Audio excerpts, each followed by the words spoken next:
என்ன பண்ண போறீங்க? ஆறு. இது பேர் என்ன? ஈரலை மட்டும். யாரு? ஆட்டு ஈரல். யாரு, உங்க அப்பாவா? இப்படிதான் வச்சு சாப்பிடுவாங்களா? கடுகு, வெள்ளைப்பூடு வெட்டலையா? சரி சரி.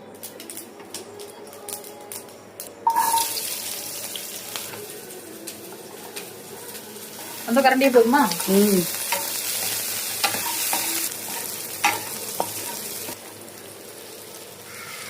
மசாலா எதுவும் போட வேண்டாமா? என்ன போடுவேன்? குருமிளகு பொடி, வத்தப்பொடி மட்டும். வேற ஒண்ணு. நீ எப்படி போடுவ? எனக்கு தெரியாது. நீங்க பண்ற மாதிரி பண்ணுவோம். உங்க அப்பா பண்ணுவாங்கல்ல அந்த மாதிரி.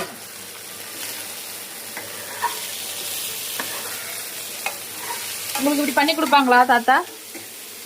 அப்பா பண்ணுவோம். பண்ணி அப்பா கீரை எங்க அப்பா